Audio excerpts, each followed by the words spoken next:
Hey everyone, welcome back to this YouTube channel. This is Simav here. Class 12th history जो कि 25 most important MCQs deal करेंगे इस video में, जो कि ये पार्ट 3 है। इससे पहले हमने 2 वीडियो ऑलरेडी बना रखा है और इनमें इंपॉर्टेंटली सारे क्वेश्चंस हमारे इंग्लिश में होने। अगर आपको हिंदी में देखना है सेम क्वेश्चंस तो आप प्लेलिस्ट पे जाकर के इन सारे क्वेश्चंस को हिंदी में भी आप देख सकते हो, ठीक है। और ये सारे क्वेश्चंस जो होगा वो उन स्टूडेंट्स के लिए होगा इंपॉर्टेंट जो आपके 2023-24 यानी इस सेशन में जो आपके 12th में है उन सब बच्चों के लिए काफी इंपॉर्टेंट होगा। तो देखते हैं इसमें कौन कौन से इंपॉर्टेंट एमसीक्यूज दे रखा है। So here is the first MCQ. The epic Mahabharat consist of dash verses. Mahabharat की हम बात कर रहे हैं जो कि काफी एपिक माना जाता है। उसमें वर्सेस की संख्या, वर्सेस के जो नंबर्स हैं वो कितने हैं? 2400, 10,000 या 1000 या 2800। तो याद रखना है option B will be the right answer. 10,000 the epic Mahabharata consist of 10,000 verses, ठीक है। तो 10 के वर्सेस उसके अंदर कंसिस्ट करती है किसके अंदर? महाभारत के अंदर। So option B will be the right answer. Next question है यहां पे number 2 is here. The critical edition of Mahabharata, the critical edition of the Mahabharata was completed in the year. बताना ये है महाभारत का जो क्रिटिकल एडिशन था, ठीक है, उसको कंप्लीट कौन से ईयर में किया गया? ऑप्शन है 1919, 1925, 1927 या 1966। सो please keep in mind option D will be the right answer, 1966, ठीक है। 1966 में महाभारत के क्रिटिकल एडिशंस को क्या किया गया था? कंप्लीट किया गया था। बट इसकी अगर हम शुरुआत की बात करेंगे तो याद रखना शुरुआत हुई थी 1919 में और कंप्लीट हुआ 1966 में। और इस पूरे प्रोसेस में ऑलमोस्ट 47 ईयर्स लगा इस पूरे की पूरी एडिशन को कंप्लीट होने में। So please keep in mind beginning 1919, ठीक है, और एंड की बात करेंगे 1966। टोटल कितने लगे? 47 years almost. So please keep in mind, ठीक है। Option D will be the right answer of this question. Okay, next है नंबर 3 में। अकॉर्डिंग टू मनुस्मृति, किसके अनुसार बोलना है भाई? मनुस्मृति के अकॉर्डिंग देखा जाए there are how many types of marriages. शादी जो होता है, विवाह जो होता है, मैरिजेस, वो मनुस्मृति के अकॉर्डिंग कितने तरह के होते हैं, कितने टाइप्स के? 7, 6, 8 या फिर 9। So please keep in mind option C will be the right answer. 8 types के मैरिजेस को माना जाता है अकॉर्डिंग टू मनुस्मृति। बट याद रखेंगे इनमें से जो शुरुआत के 4 हैं उसको काफी बेटर माना जाता है और जो नीचे के 4 होते हैं उसको थोड़ी सी लो लेवल की मानी जाती है। तो याद ये भी रखना है एडिशनली कि शुरुआत के 4 को बेटर माना जाता है और नीचे के 4 को थोड़ा सा निंदित यानी उसको थोड़ा सा निम्न कोटि की या फिर लो कैटेगरी में माना जाता है। So please keep in mind. Next है नंबर 4। द टर्म वंश इज यूज्ड फॉर। वंश जो है उसको किसके लिए यूज किया जाता है? ऑप्शन है फैमिलीज के लिए वंश यूज करेंगे या लाइनेज के लिए या डिसेंट के लिए या फिर कास्ट के लिए। So please keep in mind option B will be the right answer. वंश का जो यूज किया जाता है वो आपका लाइनेज यानी कि हिंदी में इसको हम लोग वंशावली कहते हैं, ठीक है। तो वंशावली के लिए वंश शब्द का, वर्ड का क्या किया जाता है? यूज किया जाता है लाइनेज के लिए। Next question number 5।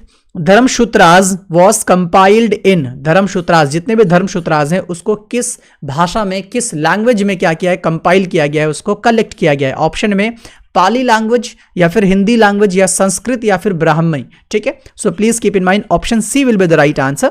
संस्कृत भाषा में धर्मसूत्राज को क्या किया गया? कंपाइल किया गया है। सो संस्कृत भाषा में।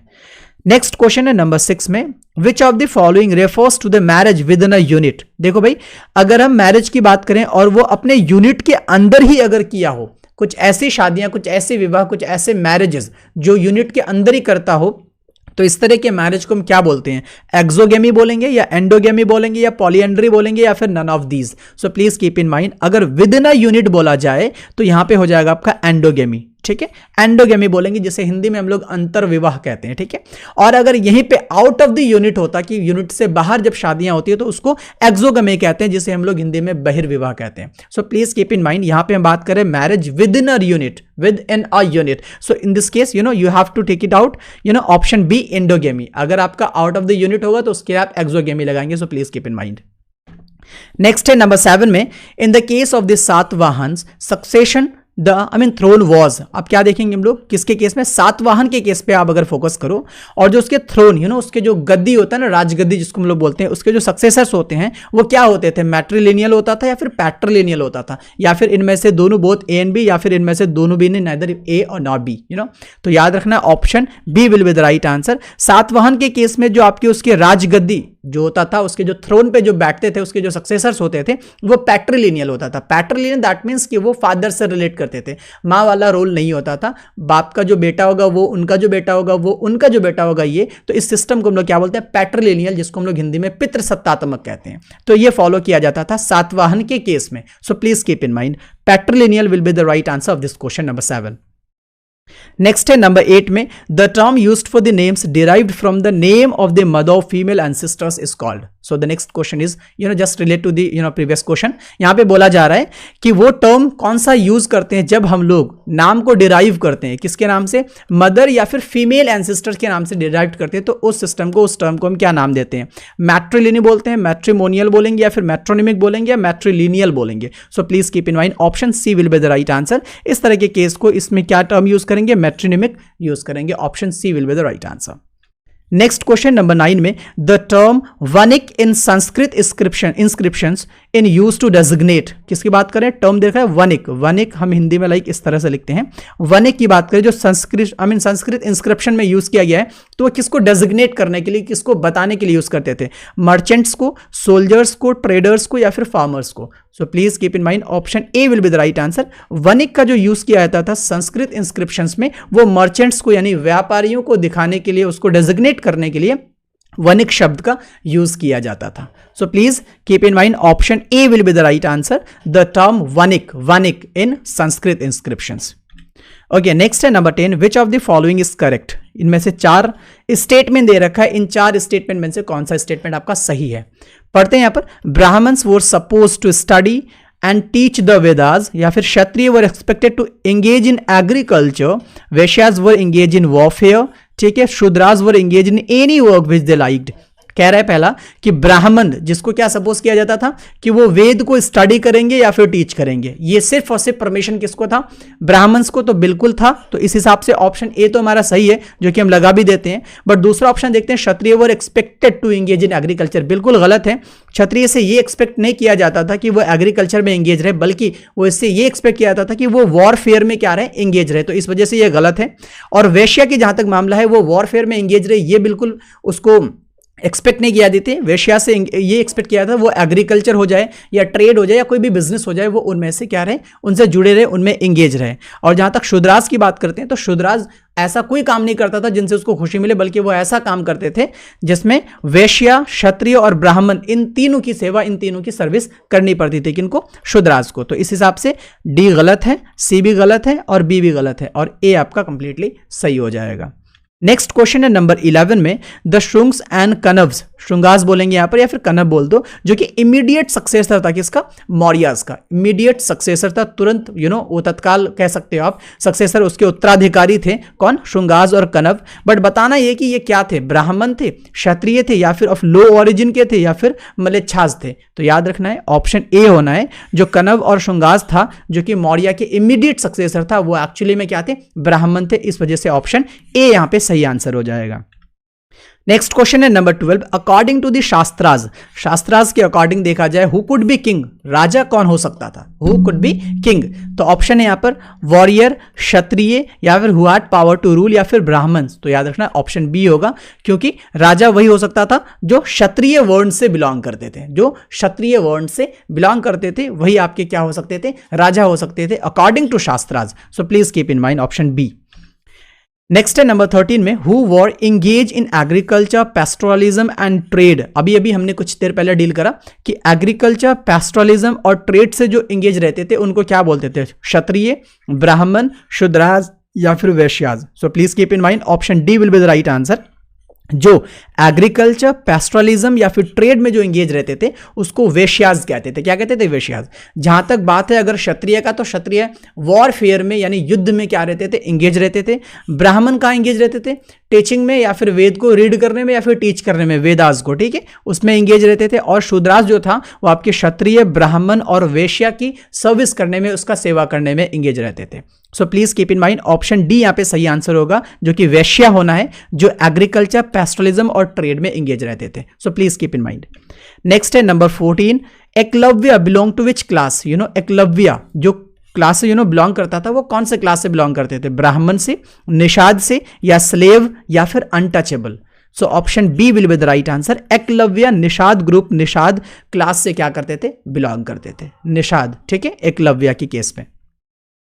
अगला क्वेश्चन है नंबर 15 में, अकॉर्डिंग टू मनुस्मृति, मनुस्मृति के according which among of the following is not of the means for men to acquire wealth. Manusmriti according इन चार में से वो कौन सा ऑप्शन है जो आपके आदमी मेन की बात करें जो वेल्थ को, धन को अर्जित, एक्वायर नहीं कर सकते थे, इनहेरिटेंस के रूप में, या फिर as a token of affection, या फिर कॉन्केस्ट, या फिर investment. So please keep in mind option B will be the right answer.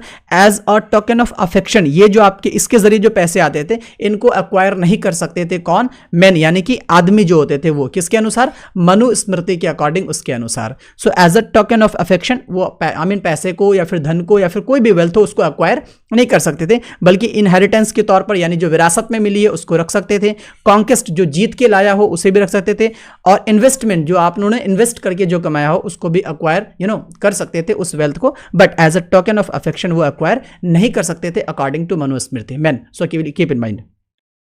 Next है नंबर 16 में, women were allowed to retain the gifts they received on the occasion of their marriages। हम बात कर रहे हैं women का। Next case है women के केस में, जो क्या करते थे, गिफ्ट, जो भी गिफ्ट मिलता था कब, on the occasion of their marriages, जब उनकी शादियां होती थी, लड़कियों की जब शादी होती थी उस टाइम पे जो भी गिफ्ट वगैरह जब आते थे तो उनको women क्या करते थे, अपने पास रख लेते थे। बट किस रूप में उस चीज को रखते थे, स्त्री धन के रूप में, या फिर मनुस्मृति, भिक्षा, या फिर नन ऑफ दीज। तो याद रखेंगे ऑप्शन ए होगा। उन सारी चीजों को लड़कियां रख सकती थी किस रूप में, स्त्री धन के रूप में, स्त्री धन के फॉर्म में उसे रिटेन कर सकते थे कौन, विमेन। जब उनकी शादियां होती थी और उनके शादी के टाइम पे जो उसे गिफ्ट मिलता था, प्रेजेंट्स मिलते थे, उस प्रेजेंट्स को स्त्री धन के रूप में अपने पास रख सकती थी। ये लड़कियों को उनका अधिकार था रखने का। नेक्स्ट है नंबर 17 में, who excavated the site Hastinapur in Meerut Uttar Pradesh. हम बात करें उत्तर प्रदेश जो कि करंट में एक भारत के राज्य है, इंडियन स्टेट है, जिसकी अगर हम कैपिटल की बात करेंगे तो वो लखनऊ है, भी करंट में बात करेंगे, ठीक है। तो उत्तर प्रदेश में एक शहर है, एक नगर है जिनका नाम है मेरठ, और मेरठ में ही एक जगह है हस्तिनापुर। तो हस्तिनापुर की एक्सकेवेट किया गया था, उसकी खुदाई की गई थी, बट उसकी खुदाई किसने की थी, ये सवाल है। ऑप्शन है दयाराम साहनी, या राखलदास बनर्जी, या फिर बीबी लाल, या John Marshall. So please keep in mind option C will be the right answer. Hastinapur की जो एक्सकेवेट की गई थी, उसकी जो खुदाई की गई थी, वो बीबी लाल के जरिए किया गया था, बीबी लाल के जरिए। इस हिसाब से ऑप्शन सी यहां पे सही आंसर है। बट अगर हम बात करेंगे दयाराम साहनी, तो याद रखेंगे दयाराम साहनी ने खुदाई की थी हड़प्पा की, तो उन्होंने हड़प्पा को एक्सकेवेट किया था दयाराम साहनी। और राखलदास बनर्जी ने एक्सकेवेट किया था वो मोहनजोदारो को, ठीक है। तो ये भी याद रखेंगे, मोहनजोदारो को उन्होंने क्या किया था, राखलदास बनर्जी ने एक्सकेवेट किया था। और जहां तक बात है जॉन मार्शल का, तो जॉन मार्शल को 1924 में ASI archaeological survey of India का डीजी बनाया गया था। डीजी बोले तो डायरेक्टर जनरल बनाया गया था 1924 को। ASI का डीजी यानी आर्कियोलॉजिकल सर्वे ऑफ इंडिया, ठीक है, उसका डायरेक्टर जनरल बनाया गया था जॉन मार्शल को 1924 में। तो ये भी क्वेश्चन आपका इंपॉर्टेंट हो सकता है, so please keep in mind. Next है नंबर 18 में, विच one of the following pairs is correctly matched. यहां पे करेक्टली मैच्ड की बात करी जा रही है, 4 दे रखा आपका मैचिंग करने के लिए।